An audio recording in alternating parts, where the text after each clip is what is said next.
the creditors to anything like a plan, it becomes the spokesperson for the creditor body, and the courts listen to it. Now that doesn't mean individual creditors can't still come in and talk, but the committee is the representative who says, look, we know what's good for the body of creditors, and we'll agree to this, we won't agree to that. Judge, we want you to do this, we want you to do that. That committee usually gets appointed in the first week or 10 days of the case, maybe 2 weeks. We're Lincoln. Yeah, we're sitting on the Lincoln Creditors Committee now, and sort of an interesting experience, isn't it? Isn't it, Deb? Very interesting. We only did one other, and it was about 10 years ago. That was Terrace Plaza. They were in Baldwin Park. A lot of time spent, a lot of money spent. Really no gains. Yeah. I recommended to Debbie that she serve on this one, not only to see again how it's done these days, what's changed, but if you can do it without spending a lot of time, it puts you in a position, A, where you get prompt information about the case, and B, where if the debtor has a choice, it's going to keep the members of the creditors committee happy. So all else being equal, it's going to make sure that Beckman's paid. And the employees like to talk to you. Yeah, they lobby. Right. Then in the case, there's this vast number of skirmishes, I call them. After the first week or two, the honeymoon period of this case, then people start to figure out what their rights are, where they can start to squeeze, where they want to try to get the debtor to agree to something or do something, where they want to try and fight with another creditor because maybe they have competing liens. And that all starts. And in a Chapter 11 case, that can go on for months or years. And in those cases, it will, whether there are trials or hearings, it really depends on the situation. The important thing there is that any creditor can come in at any time seeking relief for something. And even if they're not really entitled to the relief, it's just like somebody who files a lawsuit that may not be entitled to the recovery, but they figure they're going to be able to leverage something and maybe get a settlement. So sometimes you become a nuisance, and the debtor will want to get rid of you. Sometimes they're surprised. Like if it's a large case and there's a lot of real serious issues going on, and a creditor comes in with a motion that says we're not getting our $3,000 monthly payment we're supposed to get, that can cost the debtor tens of thousands of dollars in attorney's fees alone, because the debtor's counsel gets paid by the debtor, the creditor's committee gets to hire counsel that's paid by the debtor has financial advisors, accountants, the creditor's committee will have financial advisors. In larger cases, the debtor has investment bankers, and the creditors committee will have investment bankers. And every time something happens, the creditors committee professionals get involved, and there might be a bondholders committee that's also paid for by the debtor, and there might be a shareholders committee. And so in some of these cases where you have this tremendous infrastructure, anything that anybody does costs thousands and thousands of dollars because there's so many people have to be involved, and they're all getting paid to do it. So we certainly don't have time today to go through all the different kinds of things that could go on in a Chapter 11 case. We'll hit some of the highlights. We'll hit some of the highlights in a few minutes. Let me just finish the life cycle. So all these skirmishes happen, and during this time, the debtor is supposed to be preparing a plan of reorganization. And the plan of reorganization is a proposal to the creditors for a new contract. The proposal might be something to the general unsecured creditors like, based on the expected cash flow, based on the assets, based on liquidation value, we can pay 27 cents on the dollar at 9 cents a year for 3 years. That's the best we can do. There'll be a negotiation, usually with the creditors committee, and there'll be an analysis by the court ultimately whether that is better than would happen on liquidation. If shutting it down and liquidating it, let's say that 27 cents over 3 years, discounted to present value is 22 cents. If liquidated in that same time period, it would produce a present value of more than 22 cents. The court can't confirm that plan unless everybody agrees. The court can't do it in the absence of total agreement. So during this time, the debtor is creating its plan, it's negotiating, it then files the plan, it files at the same time, or nearly the same time, a disclosure statement which explains the plan. The plan's sort of the legal contractual document, here's what's going to happen. The disclosure statement is, here's what it means in English. I've seen, and it's supposed to contain adequate information, information sufficient to allow a creditor to make a decision on the plan. Now, I can tell you, I've seen disclosure statements that are 300 pages. I've seen disclosure statements where they have 50-page summaries of the disclosure statement so that people can understand what the disclosure statement says. It really, in some of these complicated cases, it gets outrageous. Ultimately, the court has to decide whether that disclosure statement is adequate. If it's determined to be adequate, the court sets up a balloting schedule. The plan and the disclosure statement and ballots go out to creditors. Creditors make their decision.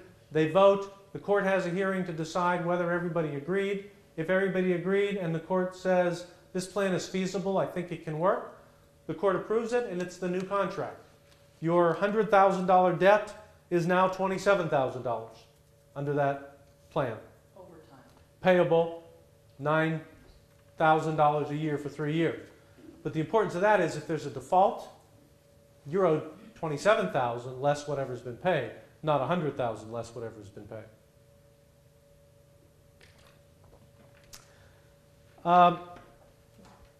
Okay, this would be a good time for a break.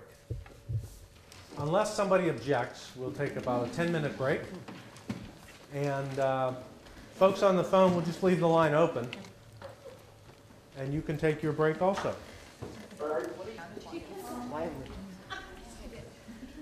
What we did the first half was lay a lot of groundwork. And we're going to talk the second half about some specifics that relate, I think, more directly to Beckman Coulter and your efforts and your contracts. So let's get back to work here. I think we're on the outline about 4C, common issues in bankruptcies. We already talked about automatic stay. Leases and executory contracts. This is another one of those really important things, and this affects what we do on Beckman Coulter bankruptcy accounts every day. I mean, this is really the meat of it. You know what a lease is. You know that a lease could be a true lease, could be a lease intended as security. For the purposes of this discussion, a lease intended as security is not really a lease. It's a conditional sale. An executory contract is a broader term than lease. It's a contract where there is something yet to be performed on both sides. A lease is an executory contract because the lessor has the obligation to provide the stuff, the equipment, this month, and the lessee has the obligation to pay for it this month. Another executory contract in a straight sale situation is an order. You have an order from a customer for $20,000 of reagents. That's an executory contract. When you supply the reagents and they owe you $20,000, it's no longer an executory contract. You're a creditor. because you no longer have anything to do. The duties are on one side. The import of that is that under the bankruptcy code, in Chapter 11 particularly, the debtor has the right to assume or reject executory contracts.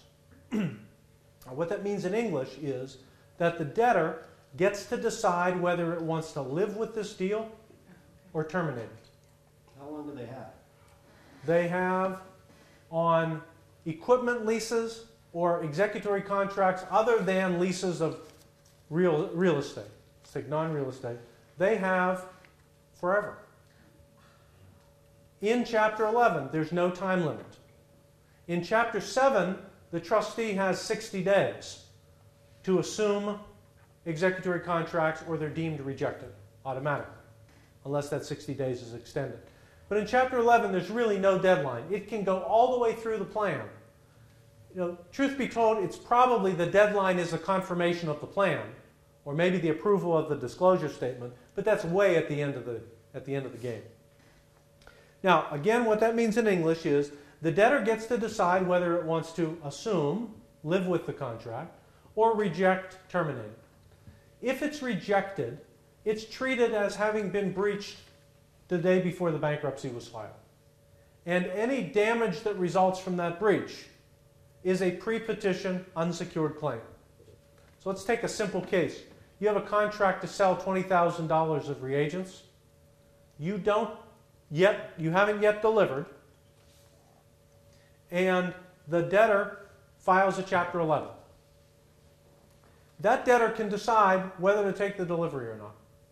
If the debtor says, you know what, forget it, we don't want it, we reject the contract, then under your contract you might have certain damages, lost profits, lost sale, whatever the damages are. The damages are a pre-petition claim. So if you have $1,000 worth of damages, you have a $1,000 claim against this debtor. If the debtor decides it wants the reagents, then it says, we want them, you ship them, they have to pay for it. It's a post-petition transaction. The debtor then has to pay for it. Now, those two are easy. Where it gets complicated is where you have a contract that spans a long period of time and where there's some pre-petition payments which are delinquent, and the debtor then post-petition decides one way or the other. Let's say, and decides, the debtor decides 6 months into the case. If the debtor assumes the contract, if the debtor wants to live with it, the debtor must cure all of the defaults.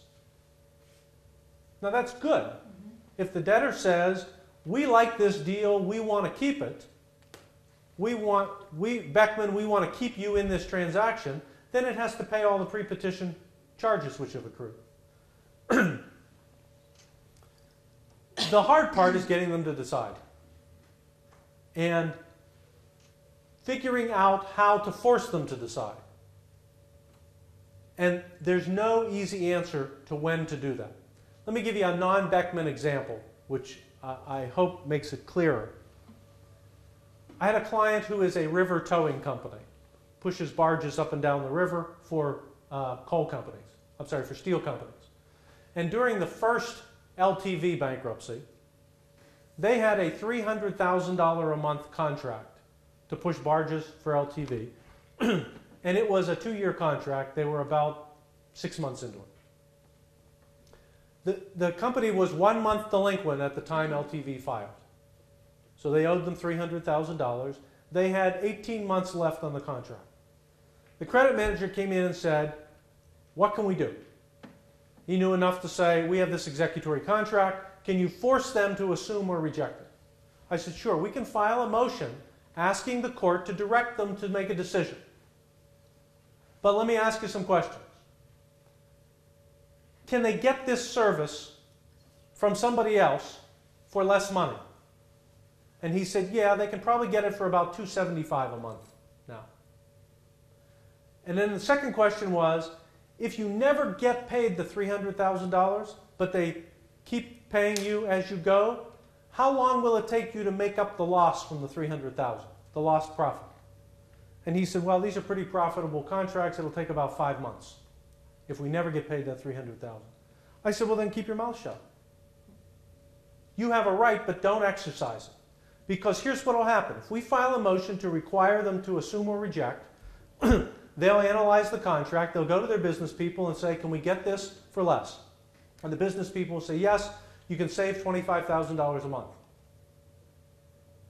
And then they'll go to the creditors committee and say, is it all right with you if we assume this contract? Because we really like this vendor.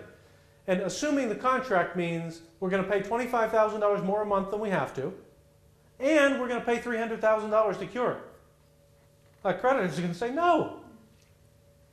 That's going to force them to reject it, or to come back to the client and say, we're going to reject it unless you do it for $275.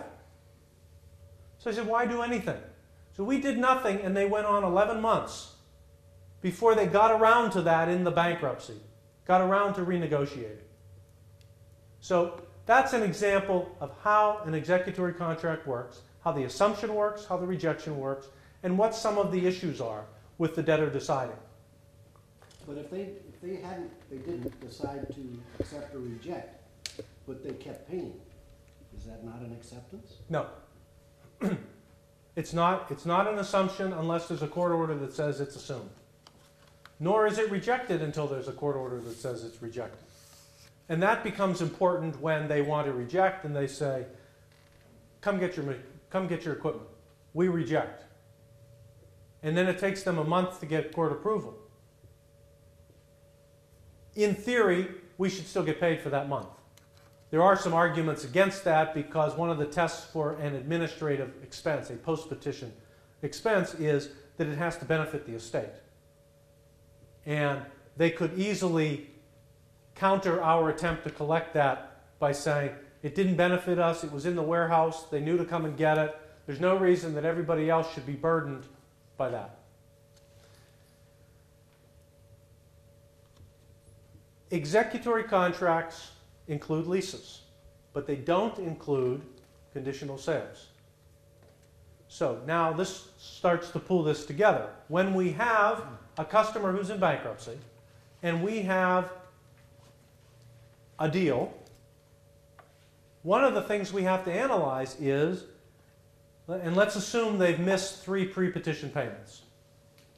One of the things we have to analyze is, what right do we have to go in to force anything?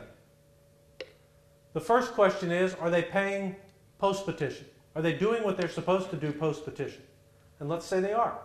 They start making their payments post-petition.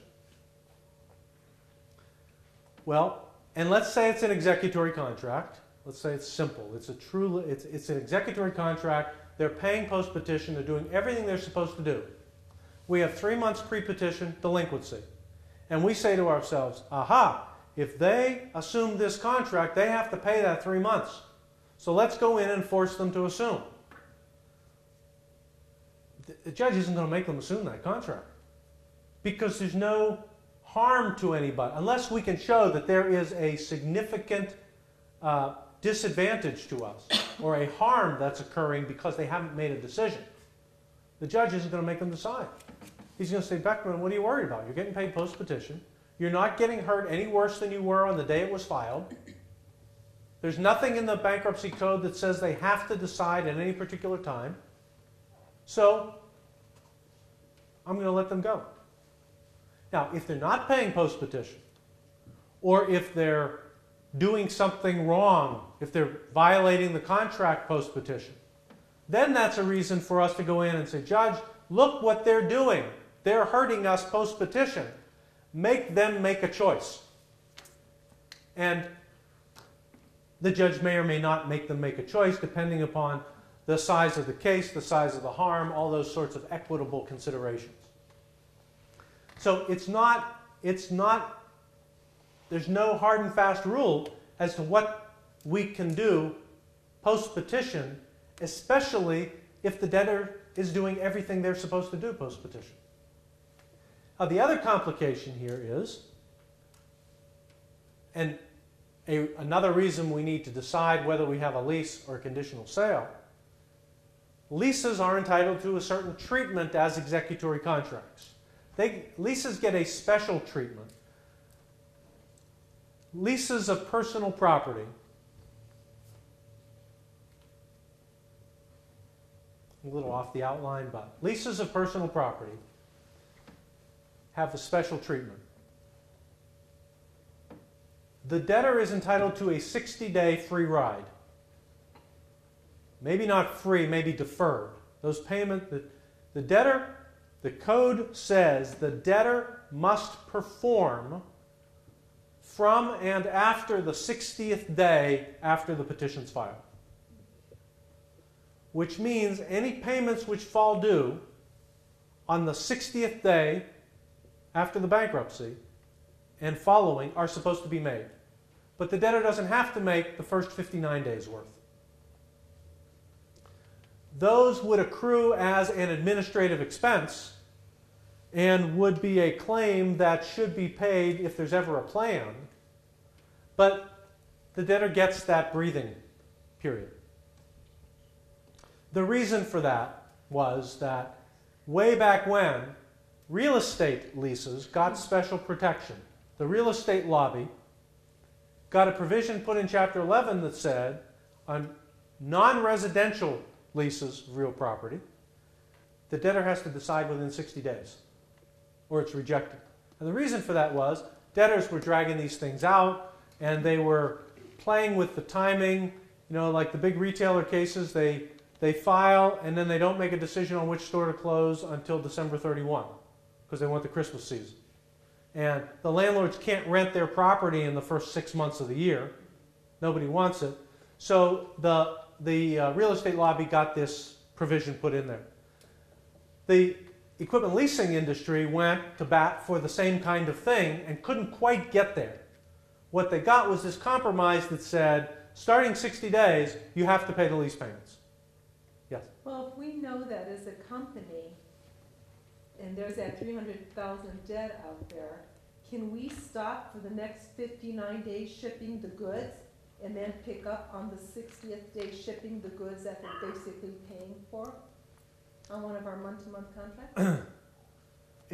By month-to-month contract, you mean this well, is... it's actually a contract where we're shipping products and billing them on a monthly basis for a certain length of time. And is that tied into an equipment lease? Mm-hmm. You're supposed to perform. What we do is the day they file, they become cash in advance. We require that they place their order, and maybe I'm doing this wrong, but we've required that they pay cash in advance for any product. If there are monthly billings post-bankruptcy, we collect those immediately, or we don't ship them any product or perform any service. There is, we've given a lot of thought to this, and there is no clear-cut answer on this. There's a school of thought that says, while the debtor is deciding on the executory contract, the non-debtor party has to perform. There's also the school of thought that says the non-debtor party has to perform, but the code is designed, the bankruptcy code is designed to protect them from being in a worse position than they were on the date of filing. So the debtor should have to prove that it can pay. The compromise that we've left, I mean, I don't have the control, but you know, I haven't said no, don't do this. The compromise is put them on cash. Okay, we'll sell you the reagents so that you can use the equipment and you can do what you're supposed to do, but we're not going to take any more risk than we did on the date of filing. So we're doing it for cash. So far, none of the debtors have, while they've objected to that, I mean, nobody's gone into court and said, Judge, they're not living up to their contract. They just mildly object because they need the product. Yeah. So bad